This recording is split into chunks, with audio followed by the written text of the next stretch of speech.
All right, we're going to go ahead and get started now.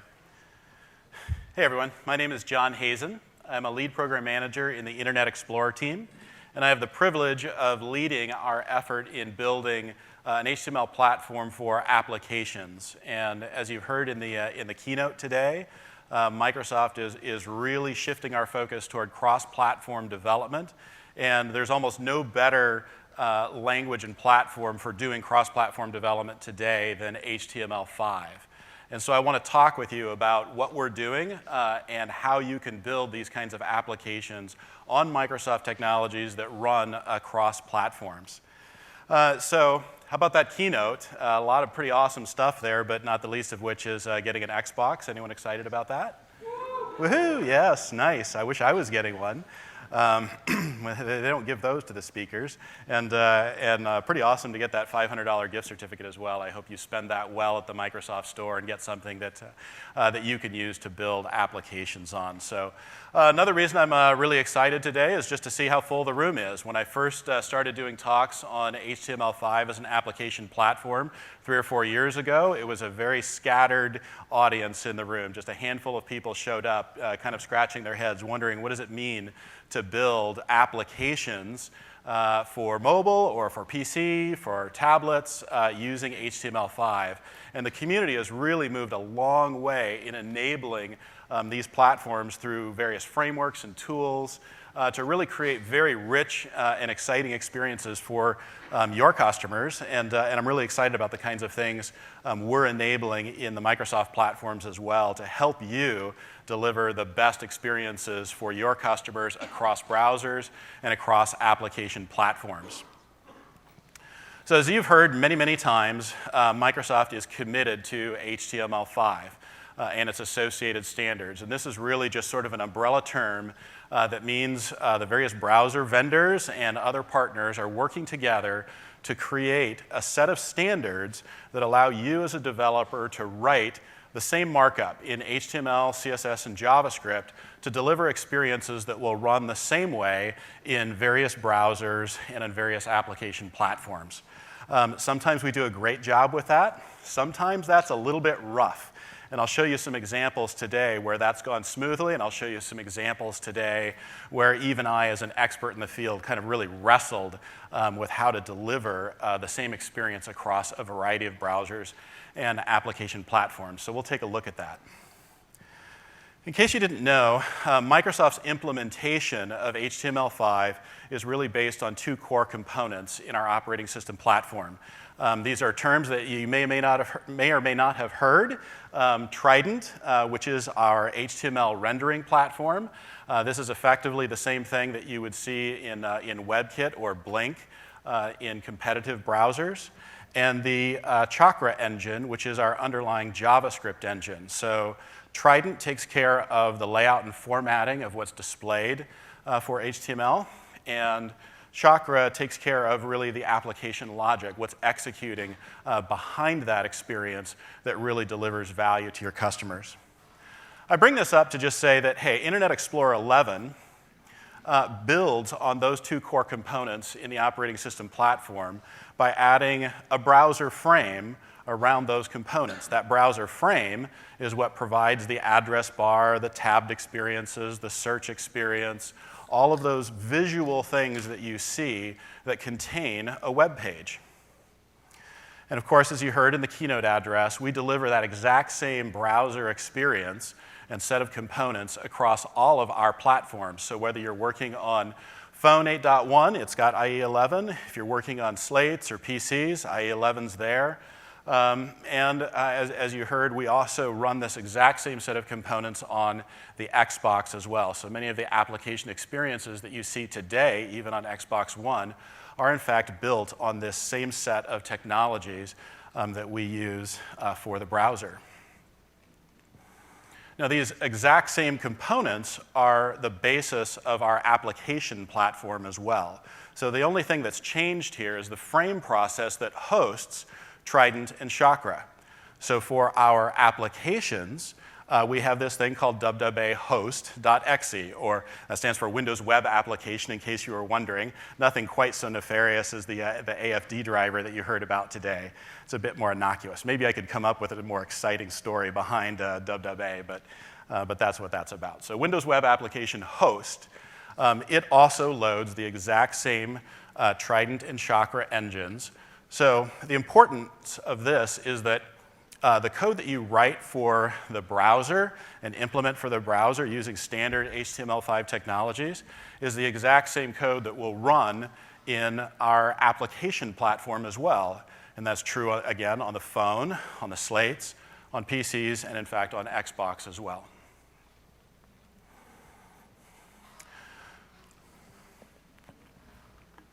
So that was actually pretty much all the slides I was going to show you. The rest is going to be doing some code demos, and then I'll have, I think, one more slide maybe after the demo. Is that okay? Could you put up with one more slide? All right. Thank you for your graciousness in that. So as I mentioned at the start of my talk, I've actually done Introduction to HTML talks many times in the past, both at build conferences and in other contexts. And there's something different about the talk that I'm going to do today. So normally what I would do next is I would fire up Visual Studio and show how you can go select the project that says, hey, use JavaScript, and pick one of the templates that we provide in Visual Studio, the grid template or the navigation template or the blank template, and begin to build up an application there. And I would use Win.js as the UI foundation for that and begin to show how you could build a really exciting and interesting Windows application based on these technologies. What I'm going to do differently today is actually use entirely non-Microsoft products and tools in order to show you the exact same kinds of applications you can build, trying to really land with you the message that we're committed to cross-platform development. So I'm going to show you how you could, in a normal web workflow, produce an application that runs in several different browsers and then, in fact, runs on a couple of different application platforms. Now, I will confess that I am using Windows still, so I'm not running this on a Mac. I'm not running it on Linux. But the only Microsoft tools that I've got installed beyond that is the Windows SDK. And the only reason I needed that was for one tool called MakeAppX, which creates and packages the applications for the Windows platform. With that said, let's dive into some code.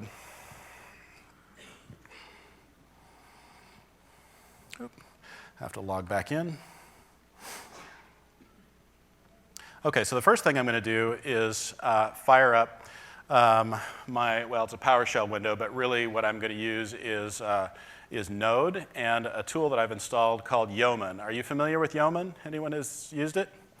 So there's lots of different places to get started with building a web application or a website. One really interesting tool that's come out in the last year or so is called Yeoman. It's a community-based tool that's largely, in fact, driven by some of our friends at Google, and they're really doing some awesome work. So what I'm going to do, just to start out, is create a directory called Web App.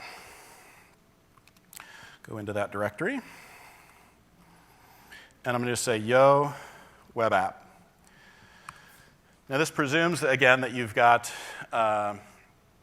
Node.js installed and you've, in fact, installed Yeoman. You can find Yeoman at yeoman.io. And what this is going to do is construct sort of the basic application that I can start from to build my experiences. And it's going to offer me a variety of different libraries that I could use. Here I'm just going to accept the default for Bootstrap.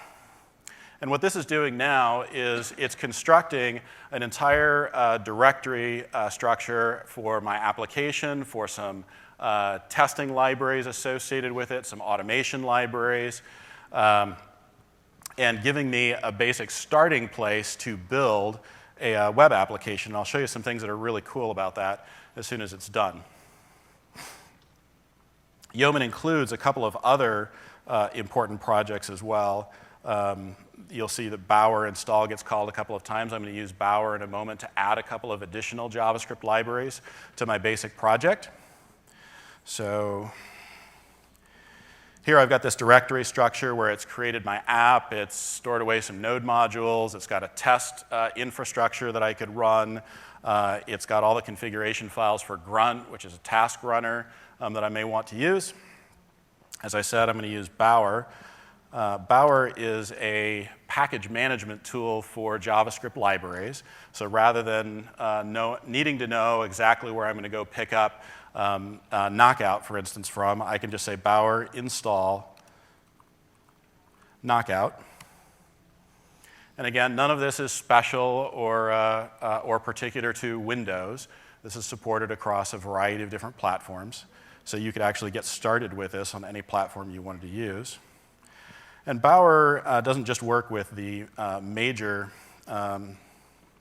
libraries. It also works with some smaller libraries as well. So my particular project or game that I'm going to install today needs to do some formatting for some numbers. And so I'm going to use an accounting package that allows me to do that relatively easily. OK, so I've used Yo, part of the Yeoman package, to basically scaffold an application that I'm going to use for the browser. I've used Bower to install a couple of additional libraries that I'm going to use as part of my application. And there's a couple of things that Grunt will do for you.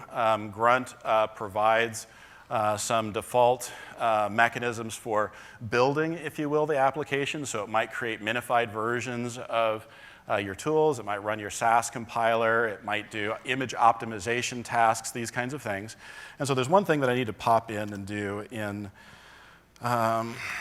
my Bower install for Knockout because it needs to be built before we can move forward. We'll see if I can type Grunt. OK, now there's a slight error there. I didn't have the Clojure compiler installed, and there's a little bit of a problem with the Bower Knockout install, but it's an error that we can ignore. I just won't use the minified version for my demo for Knockout. But if I drop back down to my main directory, oops, I can now use Grunt to do something kind of cool. I can run grunt serve, and what that's going to do is fire up a local HTTPS server and load up that application that it just scaffolded for me in my default browser. So I can begin to see, OK, what is it I have so far? So here I've got a responsive website that has been scaffolded by Yeoman. Now what's cool about using grunt serve to get this fired up is if I edit those files live in, here we'll snap these side by side. Here's my application. These are the Bower components that I just installed. So you can see I've got accounting, bootstrap. jQuery comes by default as well because, hey, jQuery, you need jQuery. And Knockout, which I got installed. So if I go to index.html, here, let's make this a little bit wider for you. Let me scroll down and find where, so instead of saying hello, hello, let's say hello, build. And as soon as I hit save, Grunt automatically recognizes that I updated one of the files in my application and reloads the website live so I can see exactly what it is I'm building. This really is kind of a very cool workflow because it means you can use any editor that you want to use and see your changes live in the browsers that you are in fact targeting. It's pretty awesome.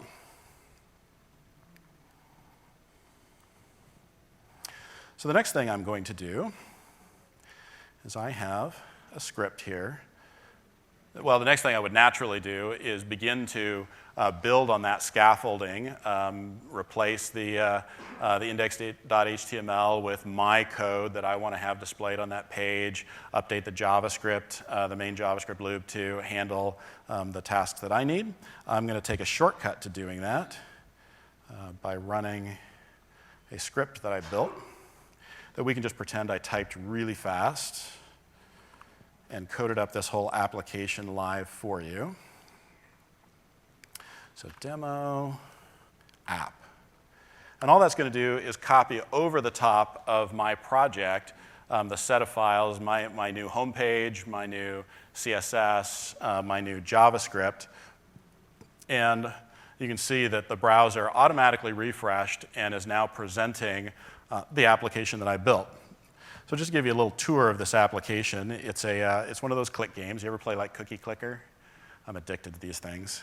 So I decided to build my own clicking application because I just can't quite get enough of clicking on the mouse or tapping on my screen. It's like, oh, I need more clicks, more clicks, more clicks. Now, actually, you can see that I've been playing this game for a while, so I've got quite a bit. But if I go to extras, I can go ahead and reset the game and get me back down to a more reasonable number. So I'm using a few different components here that are really common out on the web. One of them is Bootstrap. Bootstrap's allowing me to do a responsive web design that if I've got a full screen application, well, then I got lots of space. I can have the names of these various things that I can buy in my store here, if you will. And I can see them very large, have large buttons. But if I were to move this down to, say, the size of something that I might display on mobile, like that, which in fact you could see on your phone today, it lays out really nicely. Bootstrap gives you a grid system that allows you to do these kinds of really clean layouts across a variety of sizes for your application. Now, there's some great things that we've done in Internet Explorer 11 that allow you to do really great responsive design like this. So for instance, we've got support for the CSS standards around grid, but the bummer is those standards aren't yet implemented on some of the other browsers. That means you can't take advantage of the really clean and predictable mechanisms that are provided with CSS Grid until those things get delivered on other platforms. So I've not made use of any of that in this application. I've simply used Bootstrap to abstract that so that it will work across a variety of browsers. So in fact, if I bring up Firefox, Firefox has the exact same capabilities and layout. If I go large and small, it adapts appropriately.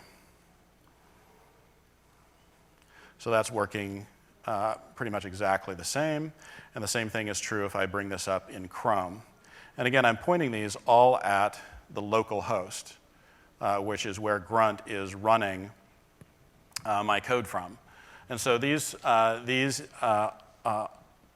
implementations are all running the exact same code underneath in these various browsers and looking really exactly the same. So Knockout I'm using to do data binding. So again, this is an area where if I was showing you WinJS, I would talk about the data binding mechanisms that are available in WinJS. But of course, historically, that's had a few limitations. WinJS wasn't available on the other platforms until, as we announced today, having open sourced it and are beginning the process of bringing that to the other browsers. But the data binding in WinJS is also one-way data binding, and I really wanted two-way data binding for this particular application, so I'm using Knockout. And again, it's something that just works across all of these different platforms. So that's kind of cool. Now, you might think that, oh, maybe this game isn't quite exciting enough the way it is, so I sort of really never get tired of clicking on these things. So what happens if I go ahead and do some editing for my CSS? Let's see, styles. Here's my CSS. I'm going to look for the plus symbol. Oops. Previous, I passed it. So this is the CSS that's controlling the plus that's in my little click bar here. And let's see, if we replace that with Doge and hit save, boom, it just got updated across all three browsers thanks to Grunt watching the file changes and refreshing all three browsers. And again, it still looks exactly the same, except now instead of +1s, I have some Doge comments going on. Yay, such win, so HTML, it's awesome. So some things that were really easy about this, of course, starting with the scaffolding and starting with some of the common framework libraries that really abstract many of the differences between the various browsers, that was really pretty straightforward. So it just worked, for instance, to do the responsive design so I could resize the application, just use some media queries to say, hey, if it's this size, shape and size the various buttons and components of my application to this level, and if it's smaller, do this level, and if we want to do things like, wrap various elements, like here in the credits, I've got buttons that show you all the different images I'm using. These are all from the Noun project, by the way. I don't know if you guys have ever looked at the Noun project, but there's icons up there for pretty much everything that are either free to use or very low cost. So all of that responsiveness just works thanks to the great work that's been done in Bootstrap and some of the other libraries. Some of the things that were really hard, and this is part of our responsibility as a browser vendor, and working with the other browser vendors to make easy, for instance, were these progress bars. So a lot of libraries out there. Has anybody ever actually tried to implement a progress bar? A few people maybe. A lot of the libraries out there for implementing progress bars basically give up on the progress control because it's so inconsistent across the various browsers. What you normally see in a progress bar library is an implementation that simply takes a div and starts styling a div because divs are consistent across the various platforms. This is in fact actually a progress control, and it's a nightmare to actually make that work across the various browsers. Let me show you just for a minute the CSS I had to use to make all of those little orange bars look the same.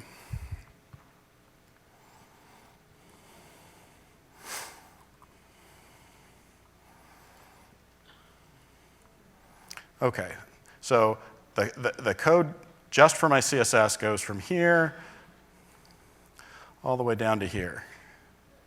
So I don't know, that's what, 20 or maybe 20 lines of CSS just to make those progress bars look exactly the same, because every browser treats the control and the stylings for the controls ever so slightly different. So for instance, Firefox automatically puts a border around any progress bar. None of the other browsers do that, so I have to eliminate that border. The way that we do radii around the corners of progress bars is inconsistent browser to browser. And so I had to do some very clever tricks to make these things look exactly the same. All in all, just trying to figure out this code probably took me about 3 hours of just experimenting and tweaking things and going, oh, what if I change this? What if I change that? Maybe I'll make this work. And so finally I found the magic combination that allowed me to have consistency across all of the different browsers with the progress control. And there's some other areas in styling your applications that you're going to find are similarly difficult. And these are things that the browser vendors are aware of, and we're not intentionally making it difficult for you. All of us are just very aggressive about trying to implement the various new standards as they evolve, and in creating new implementations even before some things become standard. And then that ends up diverging a bit, and then we have to converge back. And we get there. We talk regularly with our partners at Google and at Firefox and other companies. And so hopefully these things will smooth out over time. None of us want you to be suffering the same kind of pain that I went through to build these particular progress bars. So it's not limited to just HTML and CSS as well. There's some real pain that you can have in managing your JavaScript as well, and weirdness around how events are handled across the various browsers. And these are also things that the browser vendors are very sensitive to and struggle with as much as you guys do in trying to make it work properly. And there are some things that we're trying to do to solve some of these problems, and I want to talk about one of those things. So in this particular application, I've got this click button.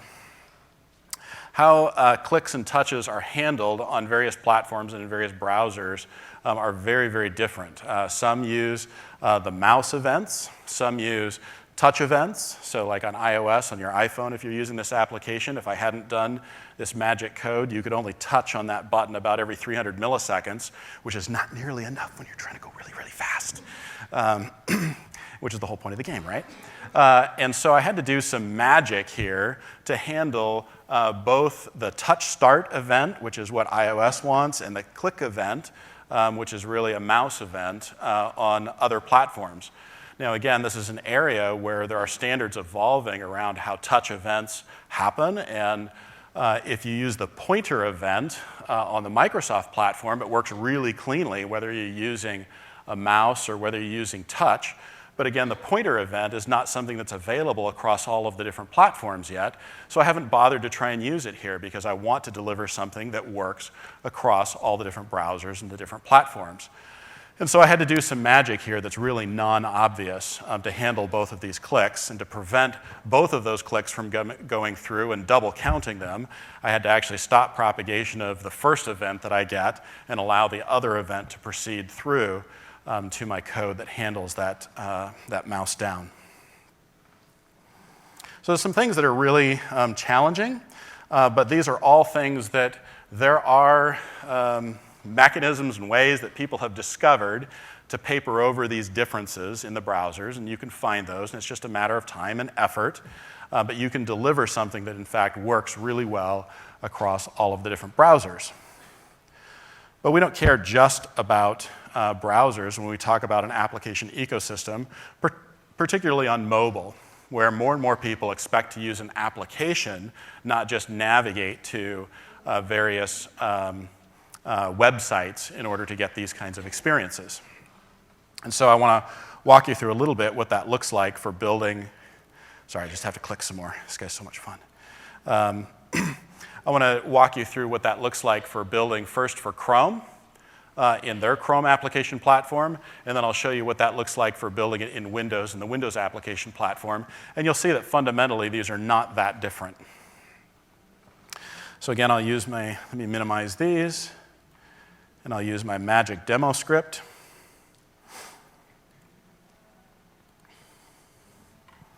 By the way, I should mention that all of this code's up on GitHub, and I'll give you a pointer to that before we leave today so that you can play around with all of this today. You don't have to memorize what I'm doing on the screen. Okay, so I copied over the Chrome files. What did that do in my project? Okay, so in addition to my app directory, I now have a Chrome app directory. And I've populated that Chrome app directory with really just a couple of things. One is a manifest file. Again, virtually every application platform out there, as you're defining the app, there's a manifest associated with it that indicates how is this app going to get started, how's it going to load, how's it going to interact with the platform. This is a very typical, very standard Chrome JSON manifest. And it's really just pointing at a background script that's going to kick off, background.js, and the only thing that background.js does is load index.html. So it's going to create that particular window, 640 by 410, and load index.html. So let's see how that works. If I go back to a magic script, because I don't trust typing here on stage, so I'm going to go into web app, and in web app, I'm going to go into my Chrome directory, and I'm going to type build Chrome app. And so what this is really going to do behind the scenes is it's just consolidating the files out of my application directory, the various libraries that I'm using from those Bower components, combining it with the manifest, dropping it into another folder, and loading that in Chrome using their command line API for apps. So as soon as I launch that, it brings up a window that looks much more like an application rather than a browser, with my application loaded. And you're probably saying to yourself, wait a minute, John, that's not working right. I thought you told me we'd be able to just load this up as an application platform as well, and it would work just like it does in the browser. Well, yes and no. So there's some things that you should be aware of as you think about building applications for these various platforms using HTML, CSS, and JavaScript. One of those differences is every application platform for HTML and CSS and JavaScript generally provides an additional API set that you have available to you. On Windows, that's the WinRT API set. On Chrome, it's the Chrome Star APIs. These APIs on each of the platforms gives you significantly more access to the platform than what you would normally have in the browser. And so security concerns are elevated there because nobody wants their application platform to be used to exploit those APIs and hurt our end users. And so you're probably familiar with threats around cross-site scripting on the web. Well, the stakes for cross-site scripting go up when you talk about access to platform APIs, because now those cross-site scripting threats could not only do something damaging within the browser context, but they could do damaging things within the context of the application itself, which now has greater privileges than what a browser would normally have. And so Chrome has chosen to do something interesting to help prevent cross-site scripting attacks in their application platform. They've implemented, or at least partially implemented, a standard called CSP, Content Security something. I'm blanking on it right now. And one of the consequences of that is you're not allowed to call eval. Eval is a very dangerous API, as you may know from cross-site scripting attacks. It could allow an external threat to actually execute any arbitrary code within your application. And so they don't want that to happen and have that code then access their Chrome APIs. And so by default, applications that have access to the Chrome APIs can't call eval. Well, what's the consequence for this particular application? Well, I'm using knockout.js, and knockout.js fundamentally relies on eval for its functionality under the covers. And so, you might be scratching your heads, what can we do about that? Well, fortunately, Chrome's provided a mechanism whereby we can actually fix that problem. So if I go into the manifest.json, I can add the sandbox. Let me format that a little bit better. So what this is basically saying is I'm going to declare a portion of my application to be running in a sandbox. What that sandbox means is allow it to do anything that it would normally be able to do in the browser, but deny that application access to any of the Chrome-specific APIs. So now those threats, those additional threats, heightened threats that I talked about for CSS when you have access to those APIs, don't really apply. And since I'm building a cross-platform application and I'm not intending to use any of the Chrome APIs, or in fact, when I build the Windows version, any of the Windows APIs, I really don't need any part of my application to be outside the sandbox. I could place some of my files in the sandbox and some outside of the sandbox and do messaging in between those components of my application to build a more complete experience if I wanted to make use of those APIs, but I don't need to do that. So I'm taking the entire app, which is really index.html and its associated components, and saying load that in a sandbox. So if I do that, save that file, and then go back and rebuild my Chrome app, now it works. And you can see as I click, I can go ahead and buy caterpillars and other things, and in fact, the full functionality works. So if I go to extras and say, hey, give me some free money, well, that should have worked. I don't know why that didn't work. Maybe it did, and I just didn't go back. Let's see, go back to the game. Yes, now I have $30 million, because I clicked that free money a lot. I wish I could do that in real life. And so now I can buy myself some robots, some octopi, some kangaroos, and really just start cranking up my clicks per second. So now I'm really cooking with gas. So that's all that's really necessary to take that application that we scaffolded in Yeoman, built for browsers, and drop it into the Chrome application platform. This thing could actually be submitted to the store. In fact, you can see if I bring up the Chrome launcher, here's the click game that I just built. Let's see if I close this. You'll see I open it up. That's the exact same click game. But this other version right here with a little arrow on it, that's actually in the Chrome store, and it's actually running off the Azure backend. So you can see it doesn't have the Doge button, it's still got the plus button. And so this really is exactly how you would build an application for the Chrome platform and get it into the Chrome store. So now you're thinking, okay, the Windows version of this thing must be a ton more complicated, right? Because Windows always makes things more complicated than it needs to be, right? So let's just see what that looks like. So let me pop over to my magic script again.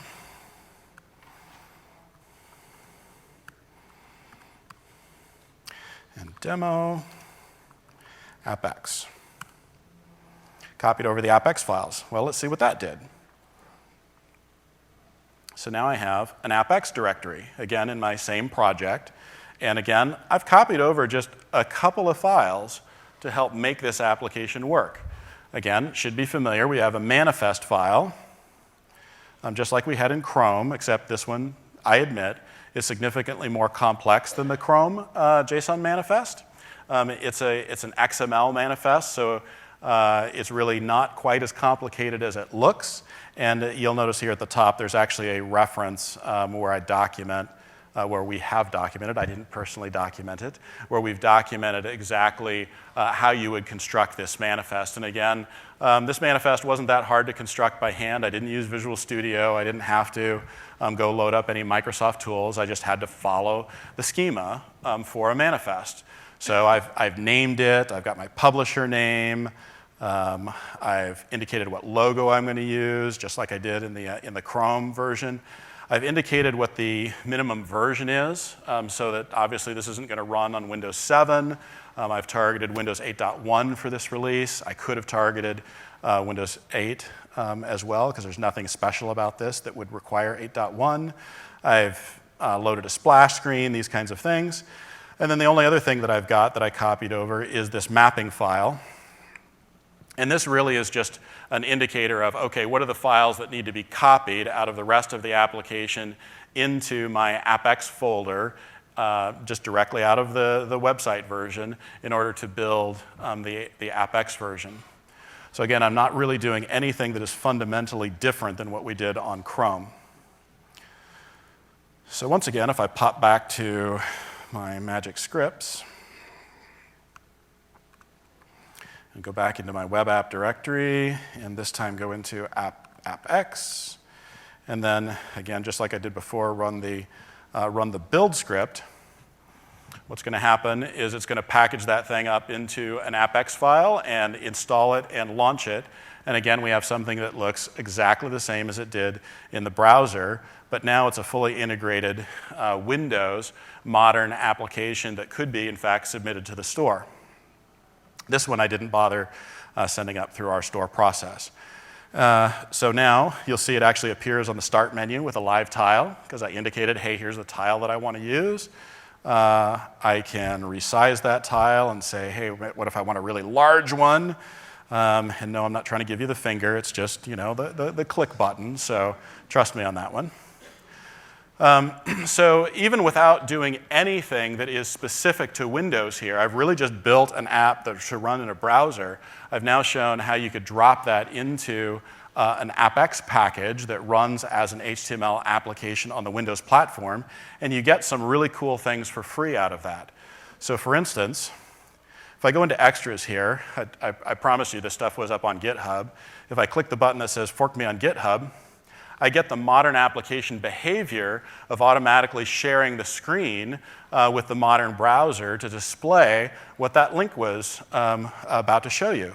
And as this application then resizes to fit in this smaller space, it just works. And there was no special code that I had to do for Windows in order to deliver that experience. It's just part of being a modern Windows application. There's some other cool things that you get for free. So for instance, if I'm in the application and I bring up the charms and say share and say send an email, for free I actually get a screenshot of the application that I've built. Now, it would be very easy for me to do some additional markup in my application that would say exactly what I wanted to share, for instance, share my score, these kinds of things. But again, I was trying to build an application that works exactly the same across all of these different browsers and application platforms. and I didn't want to do anything here that was really specific to Windows. I wanted to show you what you get basically for free by simply packaging your common cross-platform application for Windows. So let me go ahead and close that down. Go back to my command line. Now, I mentioned to you that Chrome had this content security policy. There's the word, P for policy. Content security policy implementation for protecting against cross-site scripting. You will notice that that ended up not being a problem for the Windows application, but that was only a coincidence of the fact that our mechanism for providing cross-site scripting is different than the underlying mechanism that's available to you in Chrome. So Chrome uses content security policy. We use a mechanism whereby we inspect all of the insertions in the DOM for arbitrary script. So for instance, if you do an inner HTML call and try and insert script dynamically, that's not permitted on our platform. None of the libraries that I used here today do that kind of dynamic script injection. You may find yourself, though, encountering a situation where you need to do that kind of operation.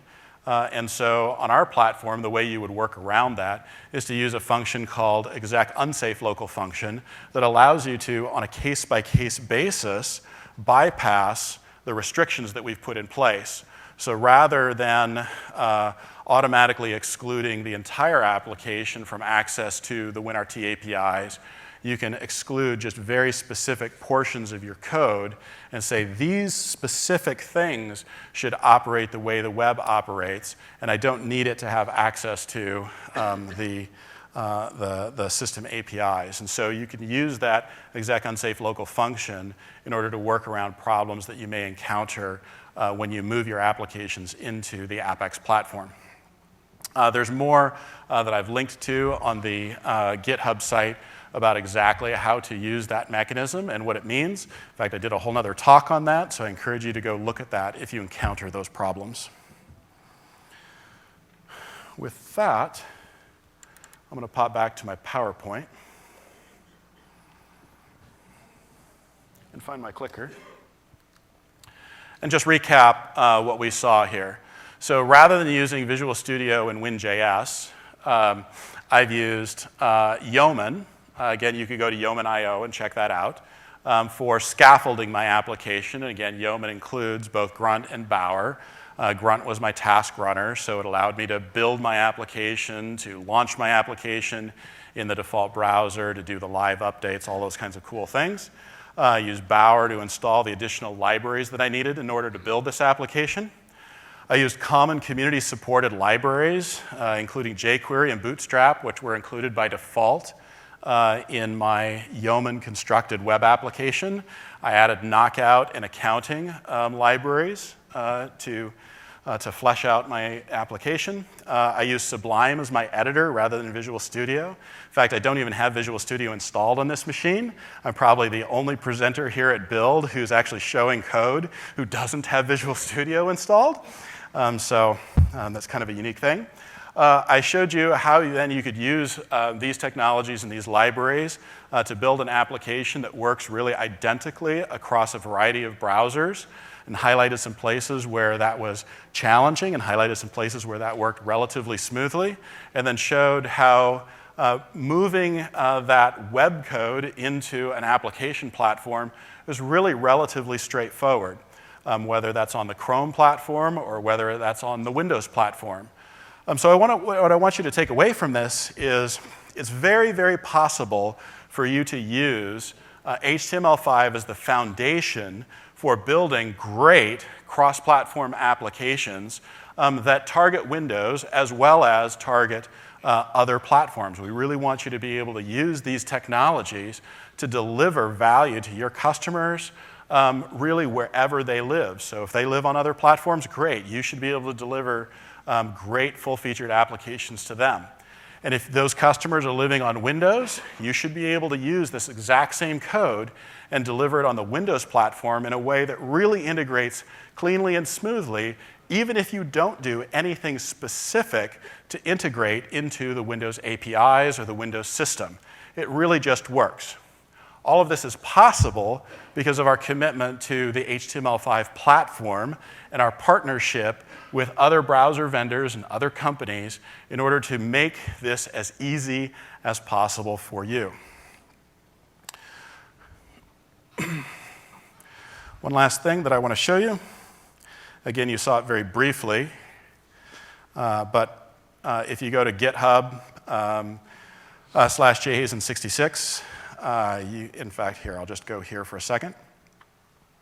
If you've got additional questions for me, I have my email address up there. I've really never hesitated to give out my email address in these kinds of forums because I know you won't abuse it, right? You're not going to spam me, are you? Any spam kings in the audience here? Nope, nope, awesome, great. If you have a serious question that you're stuck on and really need some help with, I really want to be available, and I do invite you to contact me. I may get a lot of email from you all, or I may not get any email. It's okay, either way. I just want to make sure that you know that I'm available. I'll take a few questions from the floor here in a minute, and I'm going to be available in an expert session downstairs where we ate lunch. You can sign up and spend extended amounts of time with me. I'll be there for like 2 hours today, so you should feel free to talk with me there as well, or just send me email. But again, here, if you go into the Click game, I've actually documented really everything that I've done here. The channel. Oh, it's not on the screen. Yes, thank you. Appreciate your pointing that out. Okay, so here, I'll pat back for a minute since I promised that my contact information was up there. So right here, again, I'm John. You'll recognize my pretty face, and my email address is right here. So just jhazen@microsoft.com. Feel free to contact me. And in the Click Game application, I've documented pretty well the tools and libraries that I used, how to build the Chrome and Windows Store packaged applications, some oddities that I ran into, some other resources that you may want to look at, including things about our security model and the challenges that you may run into around that and how to work around them. Links to this build talk once they get it posted. And so this should be a good resource for you to go back and revisit exactly what I did or take a look at the code I used. How exactly, again, did he do the progress bar? Because, gosh darn it, I needed a progress bar, and I'll just steal that code. Totally fine. I don't care what you do. And if you want to fix my game and do something cooler with it, I'm more than happy to take pull requests as well, so don't hesitate. Okay, back to my PowerPoint just for a moment.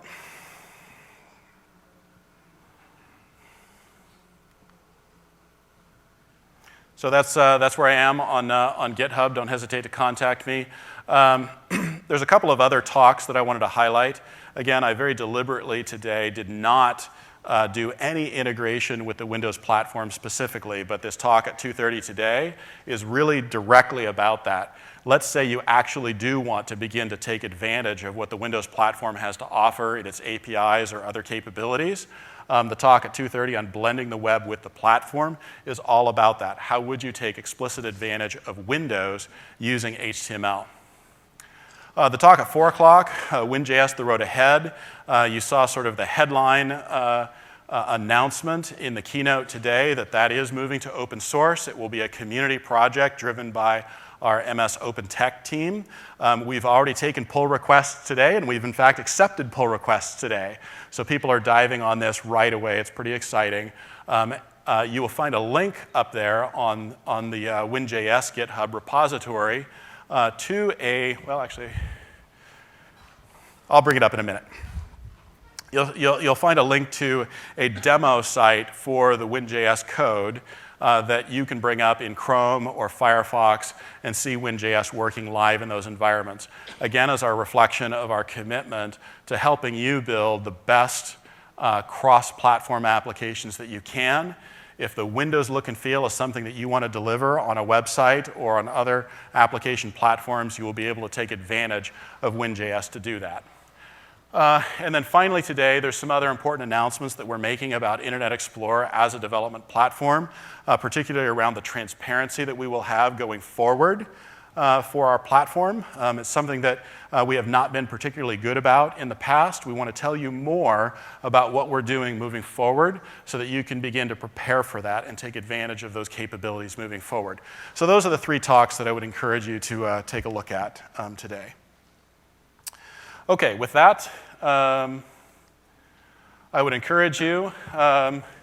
It's often disappointing how few people actually review these sessions, and we actually really enjoy and look at your feedback and your comments. So if you wouldn't mind taking a minute to scan the QR code and evaluate the session and tell me how I can do better and how Microsoft can do better with these conferences, I would really welcome that.